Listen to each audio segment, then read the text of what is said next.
Assalamualaikum warahmatullahi wabarakatuh. Kami dari kelompok 6 akan mempresentasikan hasil PPT kami yang bertema gangguan fisik, kesehatan, dan trauma otak. Yang akan dibacakan oleh teman saya, Vivi Elvira. Vivi, saya silakan.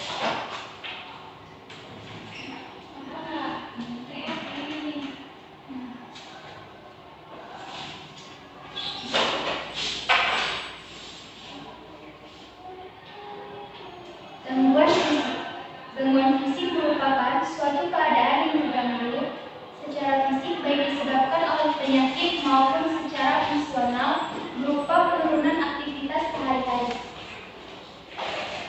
Gangguan fisik dapat terjadi ketika kondisi fisik mengalami penurunan yang mengakibatkan ketidakseimbangan antara energi yang masuk dan energi yang keluar.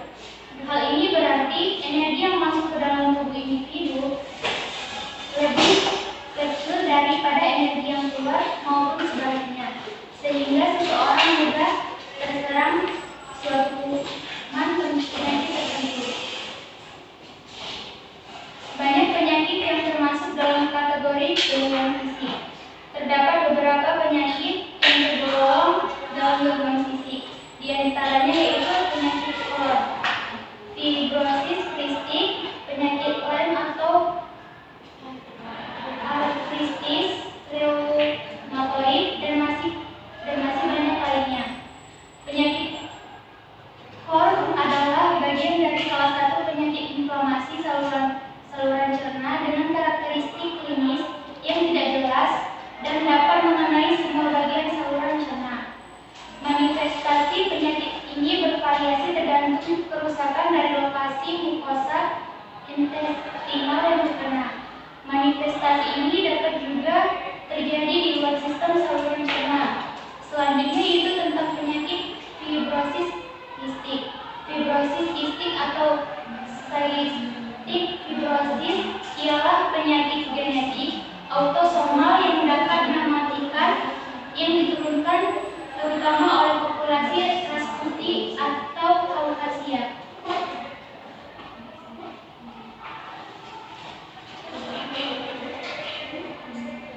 Selanjutnya ialah gangguan kesehatan. Kesehatan mental adalah kondisi kesejahteraan yang didasari individu yang terdiri dari kemampuan untuk mengelola stres kehidupan yang wajar, untuk bekerja secara produktif dan menghasilkan, serta berperan di komunitasnya. Itu menurut Dewi pada tahun 2012. Kasus gangguan kesehatan khususnya depresi sebesar 4,3%, penyebab timbulnya penyakit lain dan penyebab kecacatan di seluruh dunia, terutama bagi perempuan. Kondisi mental yang sehat pada tiap individu tidaklah dapat disamaratakan. Kondisi tersebut yang membuat para pembahasan kesehatan mental yang merujuk pada bagaimana cara untuk memperdayakan secara individu, keluarga, serta komunitas agar dapat menemukan, menjaga, dan mengoptimalkan kondisi sehat mentalnya dalam menghadapi kehidupan sehari-hari.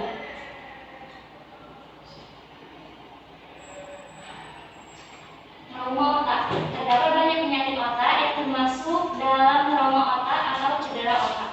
Cedera kepala juga termasuk dalam beberapa penyebab trauma otak. Cedera kepala yaitu cedera yang meliputi trauma kulit, kepala, tengkorak, dan otak. Cedera kepala dapat pula mengakibatkan perdarahan dalam rongga tengkorak berupa perdarahan epidural, subdural, dan subarachnoid, kerusakan selaput otak, dan jaringan otak.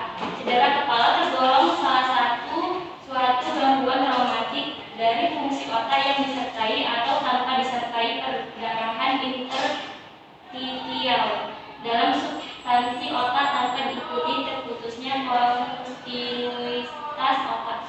Akibat dari terjadi cedera kepala, pasien dapat mengalami perubahan fisik maupun psikologis. Akibat yang paling fatal adalah kematian.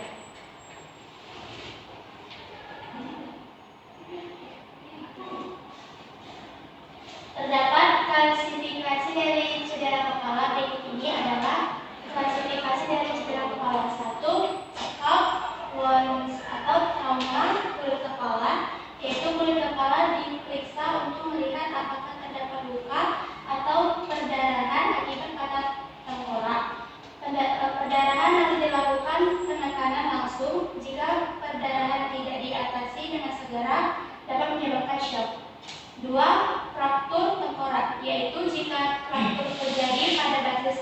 kranium dapat berbahaya, terutama perdarahan yang menimbulkan ancaman pada jalan napas. Pada fraktur ini, cairan cerebrospinal berhenti selama 5 sampai 6 hari dan terdapat hematom sekitar mata.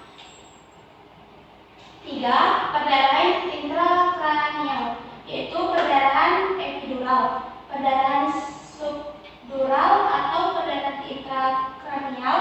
Kondisi ini menyebabkan peningkatan tekanan intrakranial. Yang keempat, tekanan intrakranial atau TIC, yaitu di mana isi kranium yang terdiri dari jaringan otak, darah, cairan cerebrospinal. Terjadinya peningkatan tekanan intrakranial ini diakibatkan karena ketidakseimbangan antara volume intrakranial dengan isi kranium.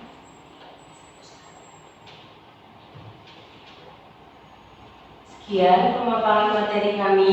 Kami membuka sesi tanya jawab kepada audiens yang ingin bertanya. Kami persilakan. Ketika dia berusia 6 bulan, dia itu mengalami trauma otak maupun otak. Namun itu terjadi ketika dia berusia 6 bulan. Tapi pas dia baru lahir dia tidak mengalami trauma otak. Saya ingin bertanya, apakah memang untuk otak ini bisa muncul setelah tiba-tiba atau memang sudah dapat ada ketika sang anak berada dalam rahim sang ibu? Trauma otak itu terjadi itu apa memang tiba-tiba atau memang sudah ada di dalam kandungan? Di bawaan. Itu saja, terima kasih. Assalamualaikum warahmatullahi wabarakatuh. Waalaikumsalam warahmatullahi wabarakatuh. Waalaikumsalam warahmatullahi wabarakatuh. Saya Dina Mukira, saya ingin bertanya kepada teman-teman, apakah benar sebenarnya gen Z itu adalah gen yang paling stres atau memiliki mental health yang kurang dari gen yang lainnya? Mohon waktunya sebentar untuk mencari jawaban. Terima kasih. Baiklah, kami akan menjawab pertanyaan dari Kak Hansa. Yang inti dari pertanyaan itu, apakah memang trauma otak dapat disebabkan dari dalam kandungan kan Kak, atau di luar kandungan atau setelah lahir? Di sini kondisi yang disebabkan oleh kelainan bawaan otak itu, bawaan trauma itu akibat adanya gangguan dalam kandungan seperti infeksi toksoplasma dan kekurangan asam folat.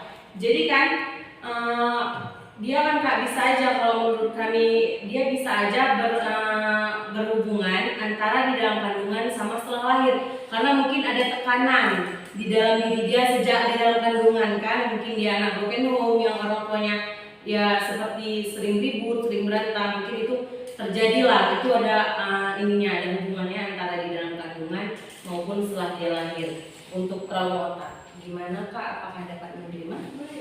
Terima kasih. Saya akan menjawab pertanyaan dari Kak Adina Mawkira.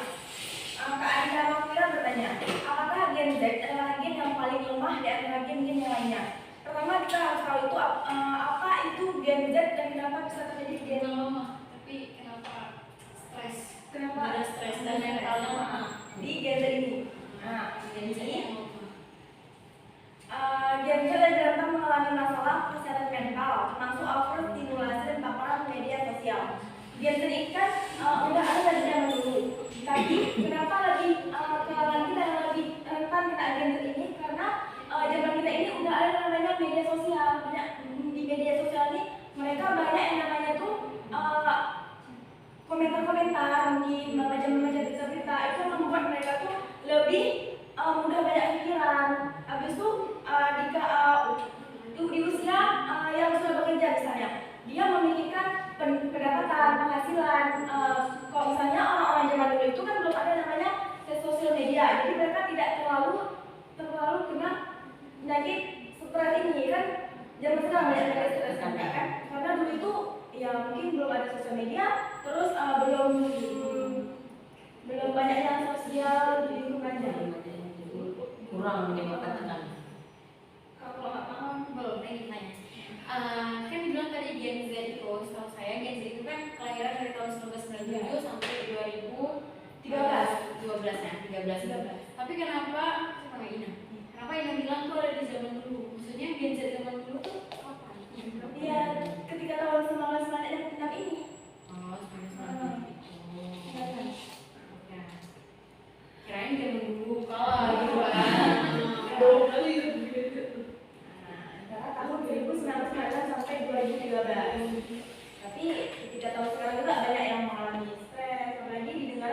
Jepang. Bagaimana yang berdiri? Gimana ada penambahan atau koreksi? Nah, terima kasih. Presentasi dari kami, jika ada kesalahan kami mohon maaf. Sebelumnya kami makasih untuk kakak yang udah meluangkan waktunya untuk kami. Lebih kurang kami mohon maaf, pada Allah yang mengampun. Wabillahi taufiq wal hidayah. Assalamualaikum warahmatullahi wabarakatuh.